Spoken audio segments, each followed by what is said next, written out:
welcome back to the Doghouse. Today, in episode number 2, we're going to be cramming a whole lot of information in there. Getting a little bit late start on the channel, so we're going to talk about both free agency and a little bit of pre-draft today. To start things out, in free agency, normally we're pretty quiet. We like to sit on that salary cap and let it grow. Not a good idea if you want to win football games. This year, a little bit different. Okay, a whole lot of different. We went out before free agency even started. We started making splashes in trades. Start things off, we got Tyrod Taylor, quarterback from the Buffalo Bills. Tyrod, not necessarily going to be the quarterback that takes us to a Super Bowl. I'm pretty confident in saying that, but he has taken his team to the playoffs before, so a drastic improvement there. We also went out and got Demarius Randall, cornerback from Green Bay. He's going to come to us and play free safety for the Browns, and the one I'm most excited about. When I heard last year at the end of the season Miami was having issues with him and they were thinking about letting him go, Jarvis Sticky Hands Landry lands in Cleveland. Oh, I was so pumped when I heard this. This guy's hands are like glue. 3-time Pro Bowler. Catches everything thrown in his direction. It's going to be an outstanding improvement and upgrade in the wide receiver room this year. Free agency officially started March 16th. This is when teams can go out and sign unrestricted free agents to new contracts. And the Browns went out and went signing crazy. We filled all kinds of holes on the roster this year. First, we went out to San Francisco and we picked up Carlos Hyde. Running back, big, powerful, strong back, when he can stay healthy. Carlos has gotten a little banged up throughout his career, had a hard time staying on the field, but when he's healthy, he's going to be a great addition to the team. This Browns signed him to a 3-year, $15.25 million contract. After Carlos, we went out to Pittsburgh and we signed Chris Hubbard. He's an offensive lineman. He's kind of bounced around the line there in Pittsburgh. Doesn't have a whole lot of starts under his belt, but we're bringing him in to play right tackle, and we signed him to a 5-year, $36.5 million contract. Chris is going to come in and play right tackle so that Sean Coleman can slide over to the left tackle. Coleman's more of a natural left tackle than he is right, so he should feel right at home there. That's where he played in college. Then we went out and we addressed the secondary. Defensive backs were terrible last year. It was one of our biggest glaring weak spots we had. So we went out. We signed Travis Carey from Oakland to a 4-year, $31 million contract.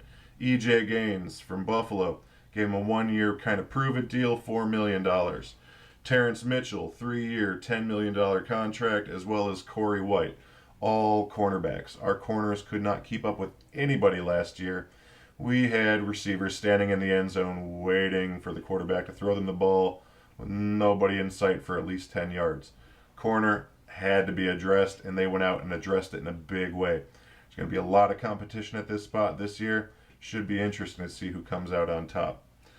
We did also have some free agency losses. We lost Isaiah Crowell to the New York Jets, beginning of free agency. Crowell had kind of an up and down career here. 1 week he busted one open for 70 yards with a touchdown. Following 3 weeks, couldn't break through the line of scrimmage. With the inconsistency, that's why they brought in Carlos. Hopefully an upgrade there. We also traded Danny Shelton to the New England Patriots. Danny wasn't living up to team expectations. They didn't see the production out of him that they wanted to. So he's going to end up in New England. Probably have a Super Bowl ring next year. That's the way it goes, isn't it? I mean, Mingo got a Super Bowl ring, and Mingo didn't do anything in Cleveland. Last but not least, we traded Jason McCourty, also to the New England Patriots. Jason's going to be joining his twin brother, Devin, on the Patriots secondary, and this will be the first time they've played together since their college days at Rutgers. All right, guys, it's that time of year again. The 2018 NFL Draft kicks off Thursday, April 26th through Saturday, April 28th. Being a Browns fan, a team that traditionally does not believe in making the playoffs or a Super Bowl ever, this is kind of like my Super Bowl. This is when we find out who the future faces of the franchise are. Hopefully the guys that are going to turn this thing around. So today we're going to talk a little bit about the picks in the draft. The Browns have 5 picks in the first 2 rounds of the draft this year. This is pretty big. Not a whole lot of teams can ever acquire this type of draft capital that early in the round. So it should be interesting to see what they do with these picks. The Browns do have the first overall pick in the draft this year. It will be a quarterback. I can almost guarantee it. We've passed over quarterbacks early in the draft. Let me think. Oh, 27 other times since we've been back since 99. They're not going to let it happen again. This is a position they know they have to lock down if they want to keep their jobs in the front office. So we're going to take a look at some of the quarterbacks, the top 5 this year, and we'll see who we think they're going to pick. First off, we have Josh Allen. Big kid, 6'5", 237 pounds, big hands, going to help him hold on to the ball here in the wet, snowy weather in Cleveland. Huge arm. He showed that off at the combine. 70 yards through the air, made it look easy. That's going to help him fight through some of that Cleveland wind that we get coming up off the lake. The only question marks we have here is his completion percentage and his accuracy. His completion percentage in college was somewhere around 53%, and there's a lot of question marks as to why that might be that way. Was it his decision making? Was it his accuracy itself? Was he not putting the ball in the right place? Or maybe it was his receivers. Maybe he didn't have the best receivers. Maybe they just couldn't hang on to it. You never know. So as far as Allen goes, that's your biggest concern there. Next up is Sam Darnold from USC. Another bigger guy, 6'3", 220 pounds. One of his strong suits is actually his decision-making skills on the field. He's also a natural leader, knows how to command a huddle. His NFL comparison, I've heard people kick around the name Andrew Luck. I don't think he's even remotely close to Luck, where Luck was when he came into the NFL, but that's just my opinion. He can throw into tight windows. His arm strength isn't quite what Allen's is. He has enough power to make all the throws he has to, but doesn't have that wow factor in the arm. Another question mark coming from California, where it's always sunny and it never rains. Is he going to be able to handle the Cleveland weather? Wet, snowy, muddy, nasty weather. I know a lot of scouts were excited at his pro day that it was raining in California, which is still not snow. It's not wind. It's not what he's going to be playing in Cleveland, so it's not really good enough for me. He is also the only quarterback out of our 5 here that did not throw at the combine. Quarterbacks typically, when they choose not to throw, it's because it's 2 receivers they're not familiar with. They have to step outside their comfort zone. He chose to wait until his pro day to throw, which kind of strikes me as odd because pro days are always so heavily scripted. They know exactly where the receivers are going to be because they've worked with them for a long time. They know exactly when to throw, how to throw to make themselves look a lot better. So I don't like it at all when quarterbacks decide not to throw at the combine. Moving on down the list, we have Josh Rosen. He is the most polished quarterback we have in the draft class this year. He's a natural thrower. The question is, does he really want to play in the NFL? Kind of a trust fund baby, a little bit. Just saying. Is he really willing to dedicate himself to the NFL and everything that it requires?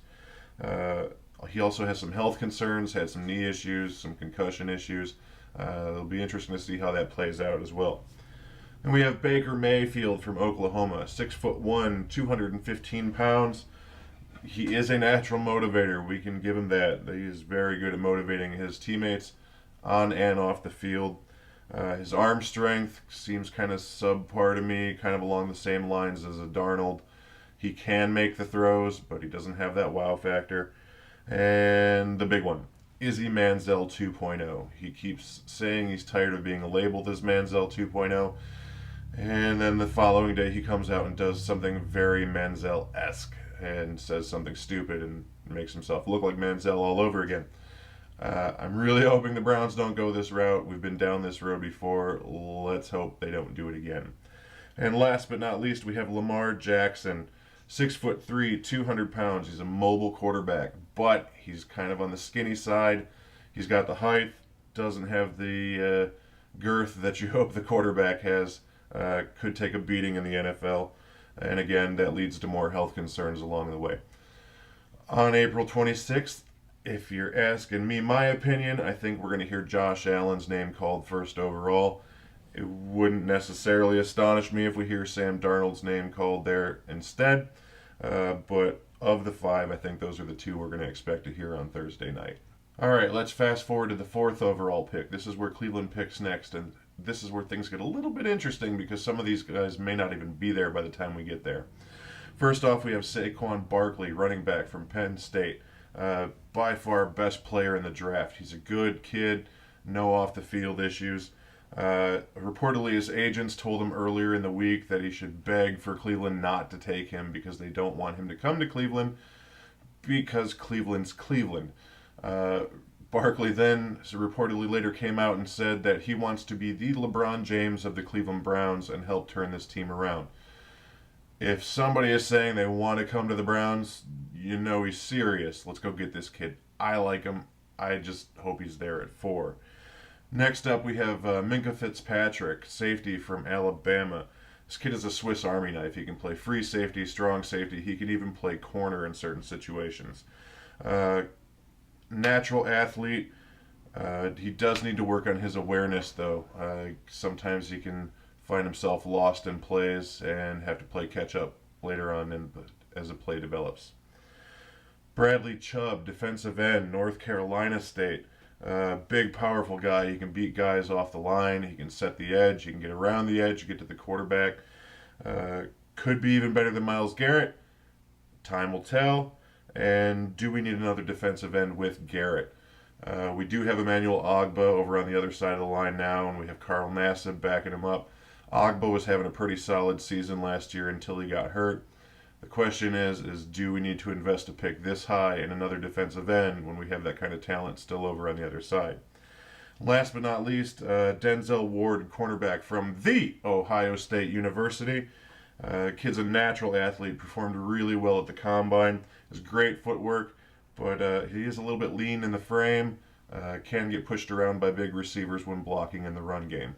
The Browns do have the first pick in the second round as well, number 33. I think now's the time we look at wide receiver. You have Josh Gordon at number 1. Let's hope that he keeps doing well and not doing Josh Gordon things off the field. You have Jarvis Landry in your slot position, and then you need a solid number 2. Corey Coleman, who's been on the team for a couple of years now. We took him in the first round back in 2016. So this will be his 3rd season. Not really living up to the first round hype. If you remember last year, last game of the season versus Pittsburgh, Coleman dropped that pass that could have put us in a position to win the game.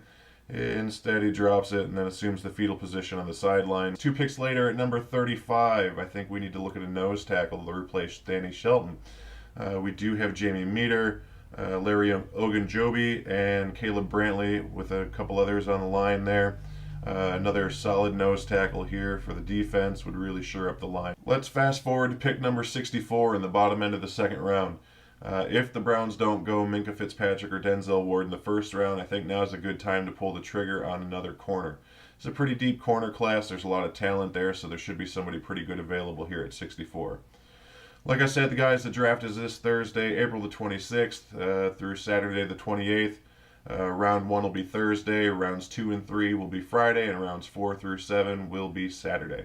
I put a lot of time and effort into keeping track of all this stuff, so this is really exciting for me every year. Get to see the future faces of each franchise and where they're going to end up playing professionally. Tune in next week, guys. We're going to go over all the picks the Browns made in the draft this week, and here we go, Brownies. See you next time in the doghouse.